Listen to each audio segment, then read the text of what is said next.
Oh, cool. Aujourd'hui, on va parler de l'amour inconditionnel. Petite vidéo comme ça. Déjà, pour commencer, le sujet, il vient d'un film que j'ai vu il y a pas longtemps. Ça s'appelle The Drama. C'est un film que je voulais voir plus longtemps. Je l'ai finalement vu. Et puis, c'était très intéressant parce qu'il y avait ce sujet très profond de l'amour inconditionnel. Le speech un peu du film, sans vouloir spoiler. C'est un couple qui va se marier. Le mec apprend quelque chose d'assez perplexe sur la meuf, qui fait que ça redéfinit toute la personne qu'il a en face de lui. Et donc, c'est là que l'amour inconditionnel va intervenir, voir si on passe au-dessus de certaines choses ou pas. Donc c'est pour ça que je trouvais le sujet hyper intéressant. Ça, c'est un sujet dans les films qui accroche réellement. Du coup, voilà, j'ai noté toutes les sous-parties qu'on pourrait avoir d'un amour inconditionnel. On peut avoir beaucoup de types d'amour inconditionnel, d'amour, tout ce que vous voulez. Moi, ce que j'ai noté, c'est celui en communauté, celui d'une passion, l'amour spirituel, l'amour de soi, l'amour fraternel, en famille, en couple, en amitié, envers ses animaux de compagnie et l'amour parental. Et tout ça sous le nom d'amour inconditionnel. Donc jusqu'où on pourra aller. L'amour inconditionnel, c'est la limite entre ce qui est malsain, ce qui ne l'est pas, ce qui peut être compréhensible, ce qui ne peut pas l'être. Donc tout ce genre de choses, est-ce que c'est finalement le véritable amour? Est-ce que c'est finalement celui qui est le plus chaotique mais le plus véritable? Ou au contraire la plus belle forme d'amour avec le côté le plus sombre auquel on peut se retrouver? Je tiens à rappeler que c'est juste un point de vue qui est le mien. Je vais essayer de rapporter ça au plus grand nombre. Je rappelle que j'ai 22 ans, que ce point de vue-là peut évoluer, comme peut régresser, comme peut se refermer, comme peut s'ouvrir. Aujourd'hui, je dis A, demain je dis B, après-demain je dis Z. Ça, c'est juste un rappel pour ma personne. Je pense que j'ai fait une liste du moins deep au plus deep. Je vais rappeler la définition d'inconditionnel et d'amour. Donc évidemment, l'amour peut y avoir plusieurs définitions, mais la définition première, c'est un sentiment complexe qui peut désigner à la fois une affection profonde, un attachement émotionnel, un désir, une forme de soin envers quelqu'un ou quelque chose, et parfois un engagement durable. Donc ça, c'est pour l'amour inconditionnel, qui ne dépend d'aucune condition, restriction ou exigence. Et donc là, l'amour inconditionnel, on peut avoir la définition de aimer quelqu'un sans attendre quelque chose en retour, malgré les défauts ou les difficultés. Donc voilà ce qui était pour les définitions neutres. Après, on peut se faire évidemment sa définition sur des dissertations et des dissertations. Je pense qu'on va commencer par l'amour en communauté. On peut avoir différentes communautés, évidemment. On peut avoir autour de sa famille, de ses amis, machin. Mais moi, je veux parler d'une communauté comme celle autour d'une passion. Après, on va parler de l'amour avec une passion. Mais là, on va parler, par exemple, on va avoir le sens large avec les réseaux, tout ça. Donc, tous ces streamers et tous ces influenceurs qui ont des communautés. Et évidemment, il y en a qui se disent de leur communauté, alors que l'influenceur en question se dit que, bah non, lui, il fait pas partie de ma communauté. Il est pas en acquisition avec mes valeurs, tout ça. Est-ce que tu fais vraiment partie d'une communauté si tu viens la salir par derrière avec des propos qui ne vont pas directement dans ce sens? Ouais, aussi, je m'exprime très mal. J'ai déjà tourné une vidéo comme ça que j'avais totalement supprimée parce que je m'exprimais très mal. Là, je vais essayer de faire un effort. Pas du tout. Je suis pas le meilleur dans cette discipline, surtout avec une caméra. Quand je parle avec des gens, tout ça, ça va, mais là, l'exercice est un peu compliqué, complexe. C'est surtout inconditionnel, mais c'est eux qui vont t'apporter soutien vers le haut, parce que sans ces personnes-là, bah, au final, ton équipe, elle est rien, et ta communauté non plus. Enfin bref, ça, c'était l'amour en communauté.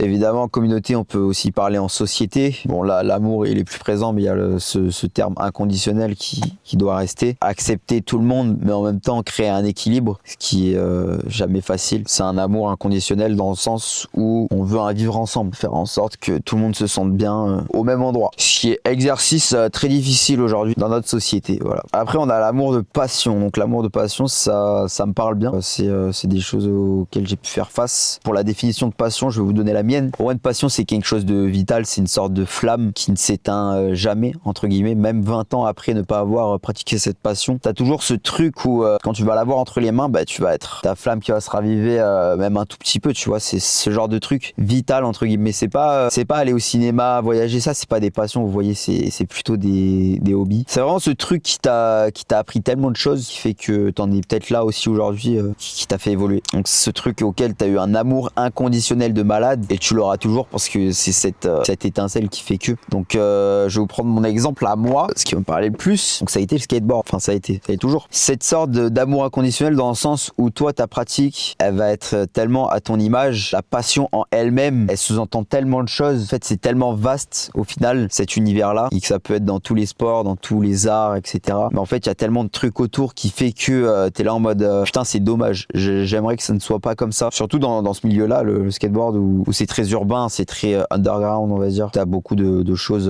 néfastes on va dire. L'amour d'une passion inconditionnelle c'est que bah c'est ta passion, t'es obligé de faire avec, tu vas de l'avant et t'essayes de l'avoir à ta propre image et d'être compréhensif envers un maximum de monde même s'ils ne te ressemblent pas on va dire. Tu partages la même passion qu'eux, en même temps t'as déjà une vision de ce qu'ils ont eux. Tu peux essayer de creuser un peu et de voir à quel point tu peux être en accord avec ces personnes, et parfois ça tranche et tu n'es pas du tout en accord, mais t'as toujours cette passion qui te relie où tu te dis bon je suis pas en accord avec cette personne mais bon on a cette chose en commun qui fait que je l'accepte plus que quelqu'un d'autre en société, de quelqu'un lambda. Je sais pas si vous voyez. Bon après évidemment il y a différents types de il est pas en accord avec mes valeurs. Il y a vraiment ce truc où tu vas aller en casse-prison. Il y a vraiment ce truc où c'est des idées qui te ressemblent pas, mais ça va, tu peux être compréhensible et vivre ton chemin à toi. Mais après la casse-prison pardon, bah évidemment ces personnes-là. Et puis généralement tu ne fréquentes pas. Voilà, pour le côté de la passion où tu vas te lasser entre guillemets. Évidemment qu'une passion, bah tu peux tellement la grinder que ça peut en être néfaste pour toi. Tous ces sportifs qui se butent à, bon, évidemment c'est plus des sportifs là, c'est des athlètes à 8 à 10 heures par jour de practice. C'est une passion que tu viens bouffer de l'intérieur on va dire. Puis après c'est aussi de la détermination pour atteindre des objectifs évidemment. C'est pour ça qu'une passion, une vraie passion, elle a cet amour inconditionnel parce que tu peux aller faire tes 8 à 10 heures de practice, t'aimeras toujours autant pratiquer ta passion. Après on a l'amour spirituel. Là l'amour spirituel, ce que j'appelle spirituel, bah c'est tout ce qui est religion, tout ce qui est l'énergie des pierres, l'énergie de tout ce que vous voulez, de la terre, de l'eau,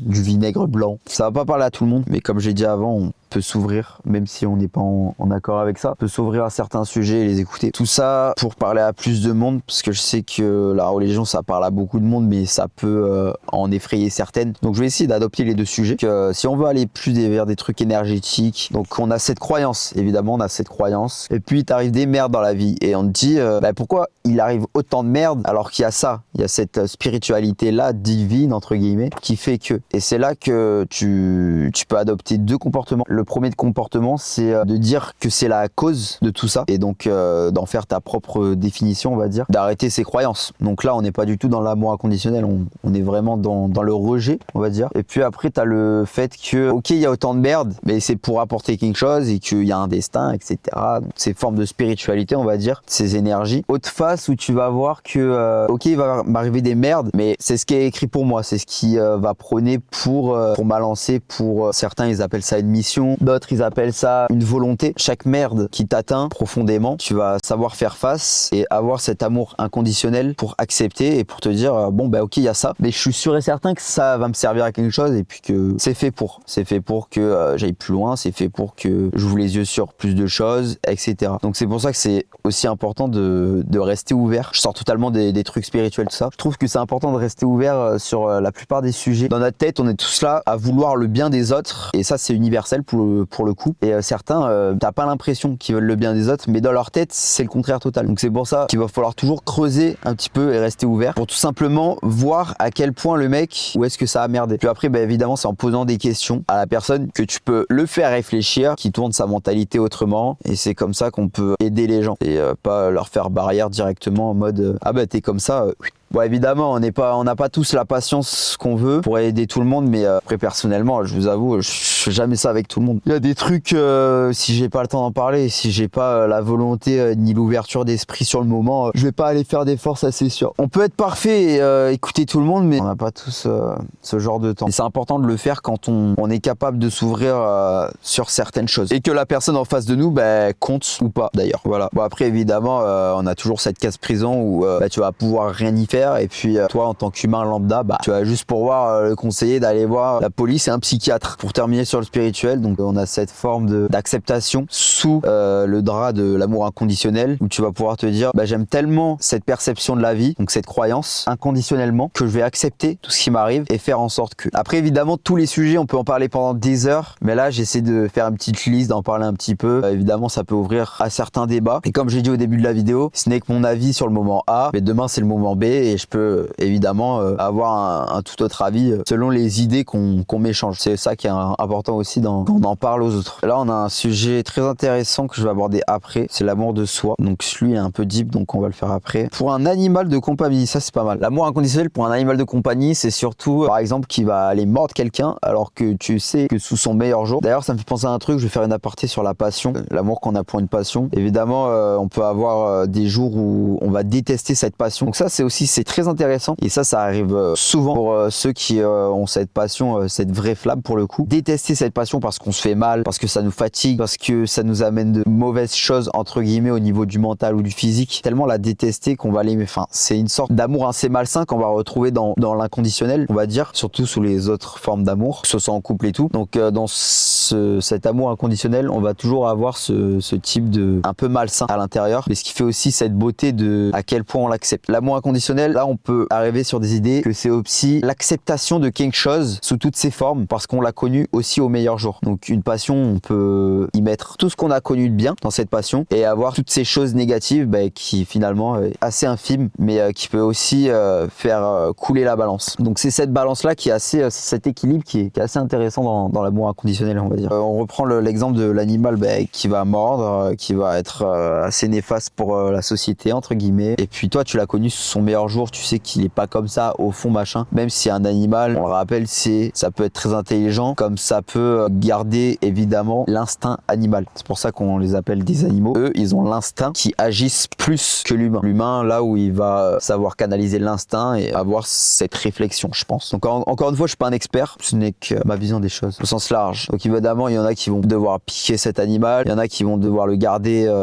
sous une certaine forme, donc en cage ou je sais pas, vous voyez, ce qui est assez horrible, sous une forme de est-ce que j'abandonne et puis je fais en sorte que. Il y a certains connards par exemple qui abandonnent leurs animaux comme ce qui arrive malheureusement tous les ans. Tu vas avoir le contraire de ces connards qui vont dire ok, j'ai pas pensé à certaines choses, je peux pas aller en vacances comme je veux, je peux pas faire ma vie comme je veux, je dois entretenir machin, etc. Toutes ces personnes qui ont pris des animaux sans penser au principe même de ce que c'est qu'avoir un animal de compagnie, c'est là que l'amour inconditionnel va rentrer en jeu, où il y a certaines personnes qui ne sont pas préparées à certaines choses et qui vont être là pour accepter et assumer leur choix et puis entretenir cette relation avec son animal de compagnie qui est inconditionnel, qui fait que peut-être que ta vie elle serait plus facile sans, parce que t'as pas pensé à tout ce que ça peut engranger, mais tu décides de rester et de faire en sorte que, parce que ton animal de compagnie c'est le plus loyal et puis tu l'aimes et puis etc, tout ce que vous voulez. Donc là on va toucher à un point où dans l'amour inconditionnel, est-ce que on va arriver à des sortes de sacrifices ou est-ce que c'est juste la compréhension, l'acceptation, le fait que on a deux visions des choses, on peut avoir plusieurs visions des choses, ou est-ce qu'on accepte ou est-ce qu'on fait des sacrifices? Ça dépend surtout de la vision des gens. Il y en a qui voient le verre à moitié plein et d'autres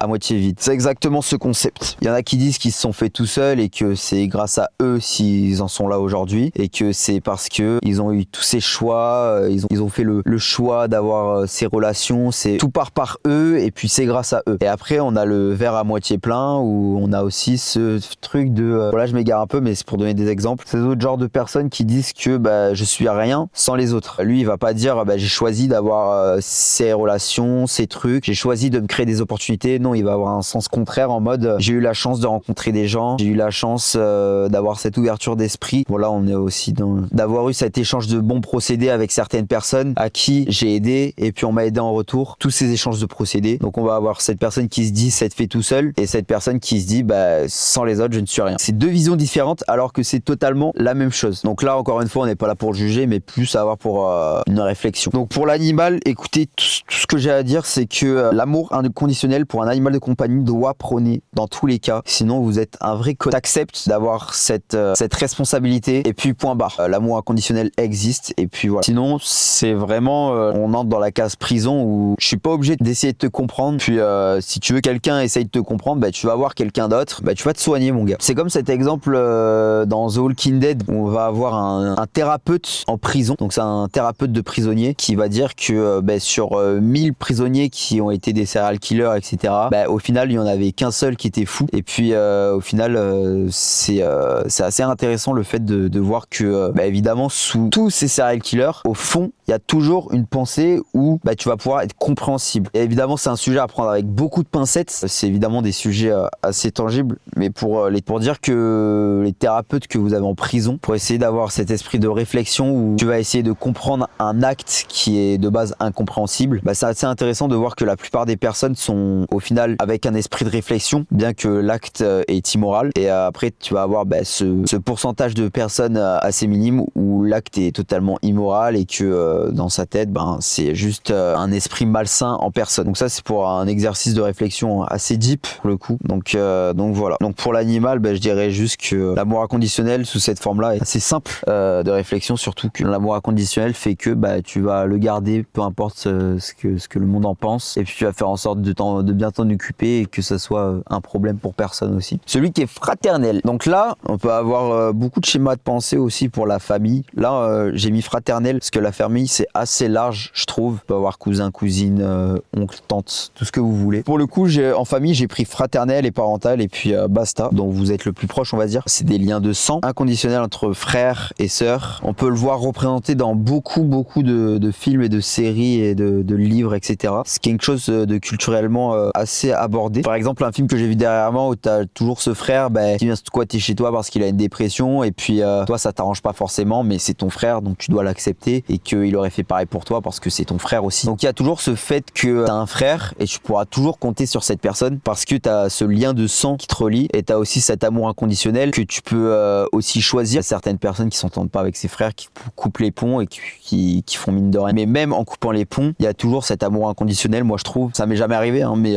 j'imagine très bien. On m'en a déjà parlé. Donc cet amour inconditionnel qui fait face à tout, même aux non-contacts les plus longs, quoi. Donc cet amour fraternel, il est super intéressant au niveau de l'inconditionnalité, je sais pas si on peut le dire, que ça peut porter. Et puis aussi on a cet exemple ça c'est un exemple assez deep pour aller au fond de l'inconditionnel. Est-ce que tu serais prêt à accepter certaines choses, genre où ton frère va peut-être faire un acte ou préméditer un acte assez deep condamné par la loi, tu vois. Ça c'est l'exemple d'un film que j'ai vu récemment aussi. Est-ce que tu vas accepter ça et être compréhensible parce que t'as eu la même enfance, t'as grandi avec les mêmes parents, etc. Il y a aussi cette acceptation qui peut prôner et qui est un peu plus accessible au niveau de l'inconditionnel, que ce soit avec d'autres personnes lambda comme des amis par exemple, qui sont un peu plus détachables, on va dire, que des frères et des sœurs. Après il y a certaines personnes aussi qui ont la vision de on est tous frères, on est tous sœurs et puis voilà, blablabla. C'est intéressant aussi, mais voilà, j'essaie d'être le plus vaste possible. L'amour inconditionnel, fraternel, pour le coup, il est assez abordable aussi. Et puis voilà. Donc je pense que la plupart des personnes qui ont des frères et sœurs seront toujours là pour les uns et les autres, malgré leurs difficultés et puis tout ce qui peut arriver dans la vie. On peut se mettre à leur place plus facilement vu que vous avez eu la même enfance généralement. Puis aussi du fait que la personne en face ferait pareil pour vous généralement. Donc après, on va arriver à l'amour parental. Celui-là, je pense qu'on peut pas vraiment le comprendre tant qu'on n'est pas parent. Mais en tout cas, de ce que je vois du haut de mes 22 et après toute la culture que j'ai engrangée autour de ça, que ce soit dans les films, dans les livres, dans les séries, dans les discussions que j'ai pu avoir avec certaines personnes, certains parents, au final, l'amour inconditionnel d'un parent, je pense que c'est la forme d'amour inconditionnel la plus forte qu'on puisse avoir pour le coup. Puis voilà. J'ai rien à dire d'autre. Je pense qu'on est dans le top tier de l'amour inconditionnel où on peut accepter tellement de choses. Tous les cas qu'on a pu voir de personnes qui, évidemment, on a l'amour inconditionnel parental où t'as les parents qui vont pas avoir la même vision que leur enfant ou inversement, et puis ça va se tourner le dos, mais il y aura quand même cette connexion derrière qui peut pas se mentir. En mode un peu plus deep où il y a beaucoup de cas où t'as des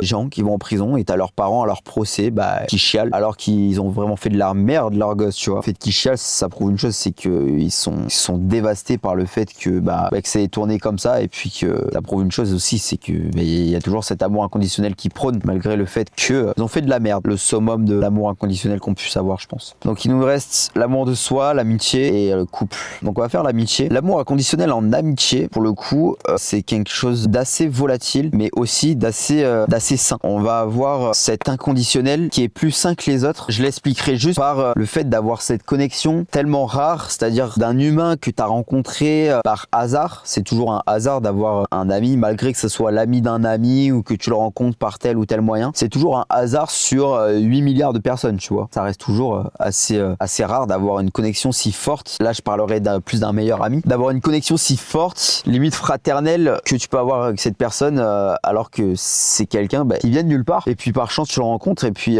tu t'attaches tellement tellement à cette rareté de cette connexion que tu vas être beaucoup plus compréhensible, beaucoup plus attaché aussi, et donc d'avoir cet amour inconditionnel qu'envers d'autres amis lambda. Et puis souvent on a l'exemple de est-ce que c'était mon vrai pote si un jour je devais cacher un corps. Donc on a toujours cet exemple un peu farfelu qui prouve beaucoup de choses pour certains. Et donc en amitié, souvent dans les cas les plus recensés dans les meilleurs amis, on va dire, on a toujours ce meilleur pote qui va fermer les yeux et qui va dire oui totalement. Je sais pas si il y a une étude qui existe ou est-ce que tu serais capable d'aller jusque là pour un ami, mais en tout cas ce serait intéressant de faire un sondage, de voir à quel point tu serais capable pour un ami au final. Et donc je pense qu'il y a aussi cette rareté qui prône, cette connexion assez rare qui prône sur le fait que tu vas un peu tout accepter. Et puis aussi il y a ce fait que tu l'as connu sous son meilleur jour, sous les plus mauvais, tu sais qu'est-ce qui est bon ou qu'est-ce qui n'est pas bon pour lui, malgré le fait que tu ne pourras jamais le connaître par cœur. Évidemment tu as des amitiés où après 20 ans il se rend compte que putain il y a ça, et puis il m'en avait jamais parlé, et puis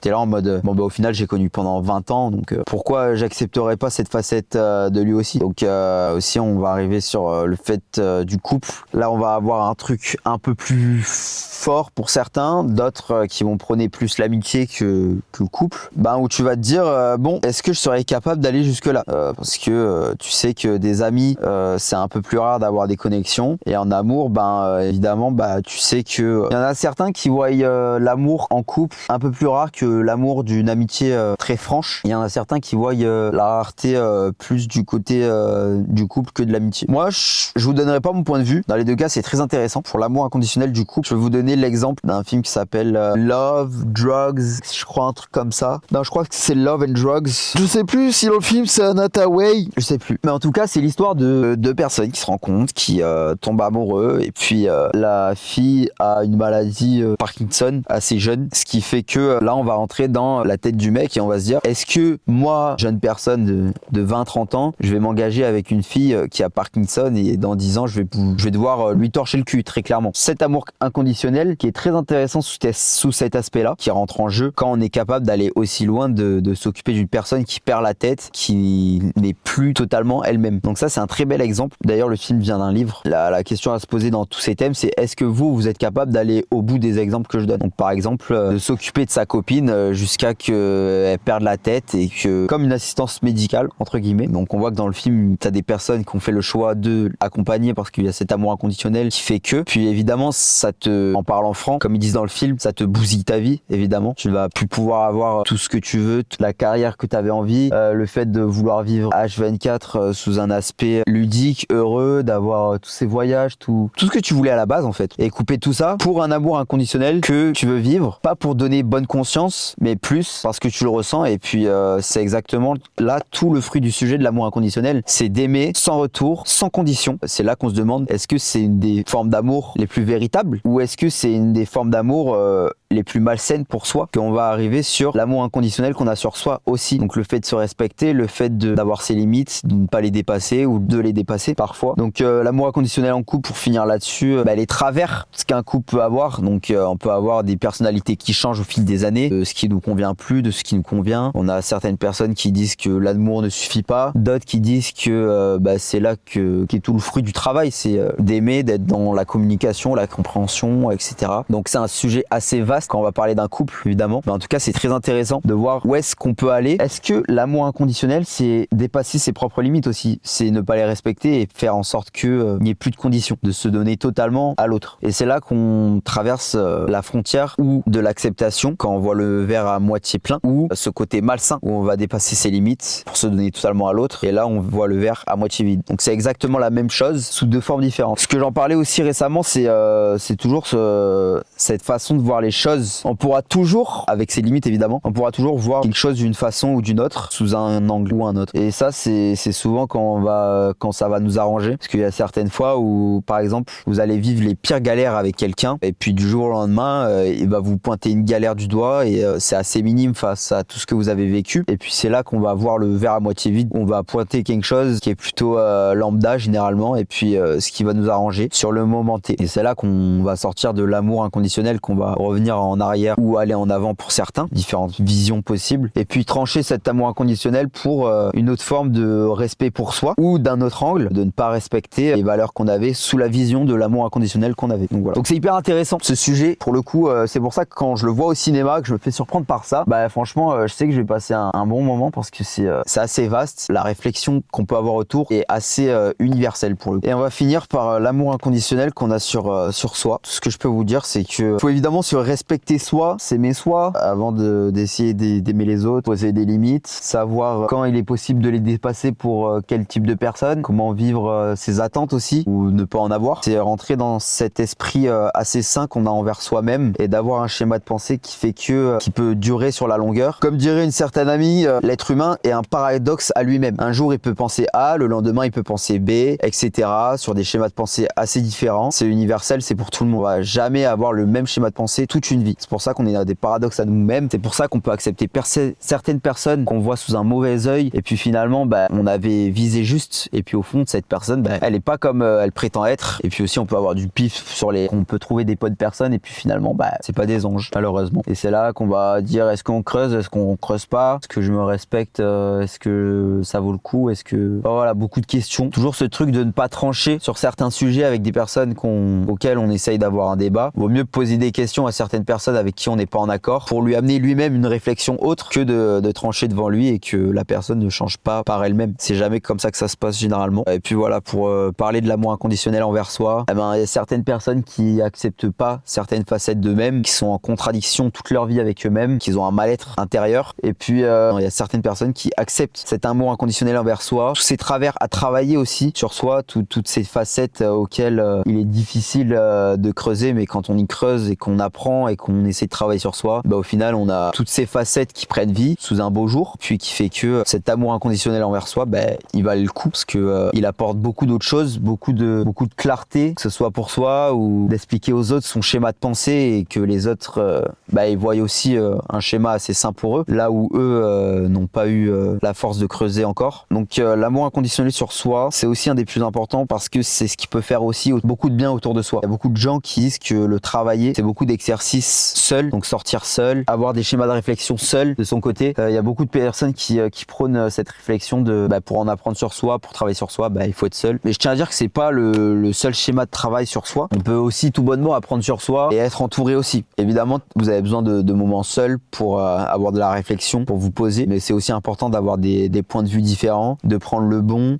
du mauvais, le vrai, du faux, tout ce qui va en accord avec vos valeurs et toutes les valeurs que vous n'avez pas encore creusées et que vous estimez assez bonnes à mettre dans votre Pokédex, si je puis dire. Donc voilà, c'était une petite courte vidéo sur le sujet de l'amour inconditionnel. Comme je dis depuis le début de la vidéo, ce n'est que mon avis, c'est un avis qui peut évoluer, comme qui peut se restreindre à d'autres choses, à d'autres valeurs. Donc voilà. Moi, si j'ai un truc à vous dire sur l'amour inconditionnel, personnellement, c'est d'avoir le parfait équilibre entre ce qui est inconditionnel et les limites que vous allez mettre à vous-même. C'est-à-dire que vous allez avoir vos limites envers ce que vous pouvez accepter ou pas. Et un jour, vous allez avoir un amour inconditionnel envers une personne. Il y a certaines personnes, vous allez être obligé d'être dans cet amour inconditionnel parce qu'elle a beaucoup de choses qui ne va pas envers vos valeurs. Donc là, vous allez faire le choix d'aller passer au-dessus parce que le sentiment était plus fort que la réflexion. Et après, vous allez avoir des amours, des amitiés, que ce soit de la famille ou quoi, où ça va être un peu plus simple. Vous n'allez pas devoir dérouler le tapis rouge de l'amour inconditionnel parce que cette personne est un peu plus accessible, ne va pas déloger vos limites pour la personne qu'elle est en face. Je pense qu'on a aussi cet amour inconditionnel qui fait que ça va être un travail d'équipe où vous allez éviter de mettre un pied dans le plat là où l'autre personne, il est pas forcément prêt à accepter ce genre de comportement. Donc c'est aussi un équilibre en équipe avec ces personnes-là qui est difficile aussi dans les relations humaines au début, c'est d'apprendre les limites des autres, d'avoir des travers en mode ça m'a blessé, de savoir en parler. Puis ça, c'est un schéma assez classique et universel, j'ai envie de dire qu'on peut tout savoir. Donc souvent le début où vous allez imposer vos limites, de la communication assez saine, et puis après écoutez, il y a des choses qu'on ne choisit pas comme la maladie, devoir accepter, vous occuper de cette personne parce que vous avez choisi ou pas d'ailleurs, ou c'est plus le sentiment qui est plus fort que ça vaut le coup et ça vaudra toujours le coup sans condition et non pas pour avoir une bonne image de soi, ce qui est complètement malsain. Donc voilà, nouveau format de vidéo avant le grand départ, avant dernière vidéo ici dans ma voiture d'ailleurs, je pense que c'est la dernière vidéo dans la voiture pour le coup. Et puis on avance et puis profitez de la pluie pour remplir votre gourde parce que le jour où il fera sec et aride aride, bah faudra pas vous plaindre que vous avez oublié de prendre de l'eau le jour où il pleuvait. Donc apprenez à récolter la pluie pour vivre les jours ensoleillés un peu plus agréablement. Voilà. Bisous la team, je vous dis à la semaine prochaine. Et puis regardez-moi cette brume qui s'est installée sur la mer. C'est incroyable, on voit plus rien. Allez, bye!